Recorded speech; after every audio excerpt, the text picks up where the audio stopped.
ये है ऑस्ट्रेलिया, और ऑस्ट्रेलिया के एकदम सेंटर में CIA का एक बेस है जिससे पूरी दुनिया में नजर रखा जाता है, और इस बेस को फाइव आइज का कैपिटल भी बोला जाता है। आखिर फाइव आइज क्या है? फाइव आइज इंटेलिजेंस एजेंसीज को इंफॉर्मेशन कैसे मिलता है? फाइव आइज का लोकेशन आखिर ऑस्ट्रेलिया के एकदम सेंटर या डेजर्ट में ही क्यों लोकेटेड है, और कैसे CIA इस एक बेस से पूरी दुनिया पे नजर रख रहा है? आइए जानते हैं हम इस सब के पीछे का रीजन। ऑस्ट्रेलिया एक काफी ड्राई कॉन्टिनेंट है, और सहारा डेजर्ट के बाद दुनिया का सबसे बड़ा डेजर्ट ऑस्ट्रेलिया में ही है, जो कि ऑस्ट्रेलिया के सेंट्रल में लोकेटेड है। ये डेजर्ट इतना बड़ा है कि कजाकिस्तान जैसा देश इसमें आराम से आ सकता है, और ऑस्ट्रेलिया के इसी डेजर्ट की वजह से ऑस्ट्रेलिया दुनिया का 6th लार्जेस्ट कंट्री होने के बावजूद भी ऑस्ट्रेलिया का पॉपुलेशन 53rd रैंक पे है। इतने लार्ज साइज कंट्री में सिर्फ 2.5 करोड़ लोग के आसपास रहते हैं। ऑस्ट्रेलिया के सेंटर में डेजर्ट है, और इस डेजर्ट के बिल्कुल एकदम सेंटर में CIA का बेस है, जिसे फाइव आइज का कैपिटल भी माना जाता है। इस एरिया का नाम पाइन गैप है, जो ऑस्ट्रेलिया के एरिया 51 के नाम से भी जाना जाता है। इस बेस को यूनाइटेड स्टेट्स का सेंट्रल इंटेलिजेंस एजेंसी यानी CIA, नेशनल सिक्योरिटी एजेंसी और नेशनल रिकॉनेसेंस ऑफिस ऑपरेट करते हैं। इस बेस में ऑलमोस्ट 800 लोग हैं, जो कि सब इन्हीं डिपार्टमेंट्स के लिए काम करते हैं। इस बेस के सबसे करीबी टाउन का नाम एलिस स्प्रिंग है, जो कि काफी एक छोटा टाउन है ऑस्ट्रेलिया का, और इसके अलावा इस बेस के दूर दूर तक भी कोई और टाउन या सिटी आपको नहीं देखने को मिलेगा। और एलिस स्प्रिंग टाउन से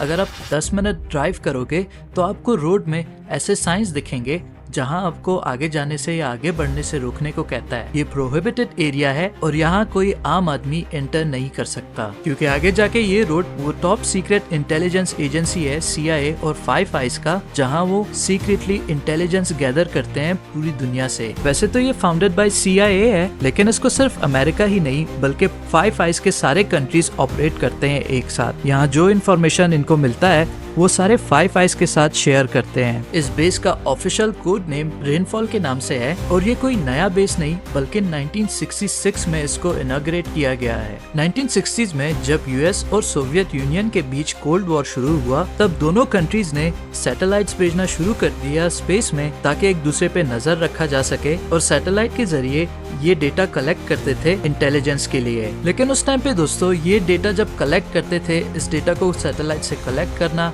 और फिर वापस US तक भेजना काफी एक लंबा समय जाता था इस प्रोसेस में। तो इसीलिए अमेरिकन्स को लगा कि क्यों ना हम एक ऐसा लोकेशन बनाएं जहां हम इस डेटा को रियल टाइम में ट्रैक कर सके, और इसी रीजन से पाइन गैप को चुना गया इस बेस को बनाने में, क्योंकि इसके कई सारे बेनिफिट्स हैं। एक तो ये ऑस्ट्रेलिया के डीपेस्ट मोस्ट सेंटर पॉइंट में है, जहां एनिमी के शिप को यहाँ से सिग्नल को टैप करना या इंटरफेयर करना सिग्नल्स के साथ काफी मुश्किल हो सकता है। पाइन गैप की लोकेशन कम से कम 900 किलोमीटर कोस्ट लाइन से दूर है, जहां एनिमी का शिप इस लोकेशन से किसी भी सिग्नल को इंटरसेप्ट नहीं कर सकता। दूसरा रीजन था कि ये लोकेशन ऑस्ट्रेलिया में लोकेटेड है, और ऑस्ट्रेलिया यूनाइटेड स्टेट का एक एलाय है, एक पार्टनर है, जो यूनाइटेड स्टेट्स को इजीली अलाउ कर सकता है यहाँ पे एक स्पाई बेस बनाने के लिए। और ऑस्ट्रेलिया में मेजर सिटीज या ज्यादातर लोग कोस्ट लाइन के पास रहते हैं, जिसका मतलब ये लोकेशन बाकी ह्यूमन पॉपुलेशन से काफी दूर है। और अगला जो सबसे इम्पोर्टेंट रीजन था, ऐसा लोकेशन चाहिए था जहाँ पे बड़े बड़े पहाड़ ना हो, ताकि सैटेलाइट से निकले हुए सिग्नल्स को इजीली कैप्चर किया जा सके और कोई बीच में डिस्टरबेंस ना हो। इन्हीं रीजंस की वजह से पाइन गैप का लोकेशन काफी एक एक्सीलेंट और परफेक्ट लोकेशन बनता है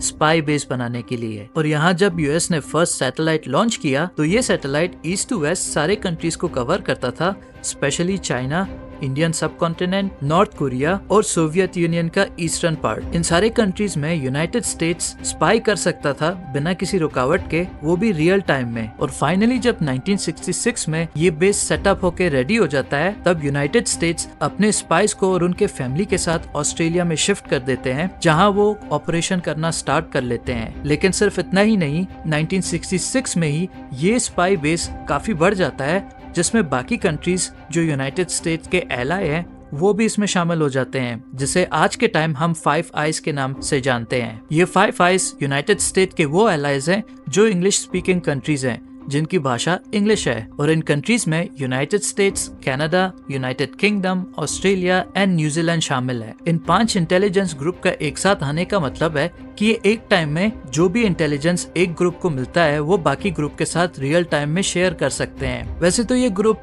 कोल्ड वॉर के लिए बना था, लेकिन कोल्ड वॉर के एंड होने के बाद भी इस ग्रुप को डिसमेंटल नहीं किया गया। ये आज तक भी एक्टिव है और यही से ही यूनाइटेड स्टेट्स चाइना पे, वियतनाम पे, नॉर्थ कोरिया पे, अफगानिस्तान और इराक जैसे कंट्रीज पे नजर रखता है और यही से काफी सारा इम्पोर्टेंट इंटेलिजेंस भी मिलता है यूनाइटेड स्टेट्स को और फाइव आइज को। पाइन गैप स्पाई एजेंसी का इम्पोर्टेंस इतना बढ़ जाता है कि आज के टाइम में यहाँ पे 40 रेडार एंटीनास लगे हुए हैं और कम से कम 9 जियो सिंक्रोनाइज्ड सैटेलाइट्स भी यहाँ पे डेटा भेजते हैं। जियो सिंक्रोनाइज्ड सैटेलाइट्स वो सैटेलाइट्स होते हैं जो अर्थ के रोटेशन के साथ ही मूव करते हैं। उनका स्पीड बाकी सैटेलाइट के कंपेयर में काफी स्लो होता है और वो बाकी सैटेलाइट के कंपेयर में अर्थ की डिस्टेंस से भी थोड़ा ज्यादा दूर होते हैं। इस फीचर से एक सैटेलाइट स्टेशनरी पोजीशन में रहता है अर्थ के साथ, मतलब आप एक टाइम पे अर्थ के एक लोकेशन को कंटिन्यूसली देख सकते हो और मॉनिटर कर सकते हो। ये सेम वैसा ही है जैसे मानो अर्थ के ऊपर एक फिक्स्ड सीसीटीवी कैमरा लगा हुआ है। और जियो सिंक्रोनाइज्ड सैटेलाइट्स अर्थ से थोड़ा डिस्टेंस में होने की रीजन से ये अर्थ के काफी ज्यादा पोर्शन को लाइव देख सकते हैं एक साथ एक टाइम पे। आज के टाइम में कम से कम 3 ऐसे सैटेलाइट्स हैं जो पाइन गैप से ऑपरेट होते हैं और ये 3 satellite known to the public है।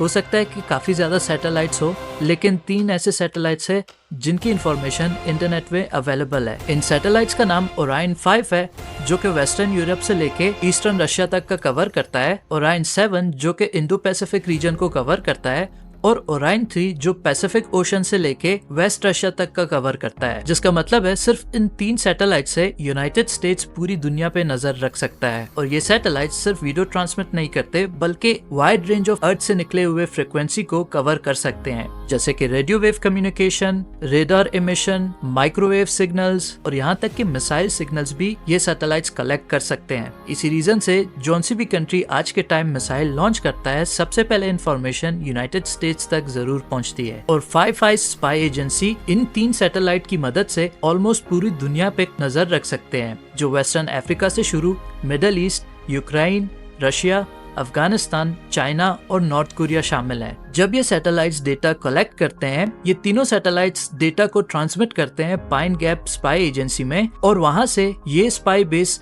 फाइव आइज को ट्रांसमिट करता है सारा डेटा एक साथ में, जहां US, Canada, United kingdom, Australia और न्यूजीलैंड को एक साथ ये डेटा मिलता है। ऐसा स्पाई बेस आज तक दुनिया के किसी और कंट्री बना नहीं पाया। जब फाइव आइज इतना न्यूज में था तो कुछ लोगों को ऐसा लगा था कि शायद यूनाइटेड स्टेट्स ने इंफॉर्मेशन लीक किया कनाडा को, जबकि ऐसा नहीं है। कोई भी इंफॉर्मेशन इन सैटेलाइट से रिसीव होता है तो वो एक साथ सारे फाइव आइज के इंटेलिजेंस एजेंसी को वो डेटा मिल जाता है। कारगिल वॉर में जब इंडिया ने यूएस से रिक्वेस्ट किया था सैटेलाइट डेटा शेयर करने के लिए, तो इंडिया ने इन्हीं सैटेलाइट का डेटा शेयर करने के लिए रिक्वेस्ट किया था, जो कि यूएस ने मना कर दिया था। तो आई होप कि आपको ये वीडियो पसंद आया हो। वीडियो को एंड तक देखने के लिए थैंक यू। मिलते हैं आप सबसे नेक्स्ट वीक, तब तक के लिए पीस।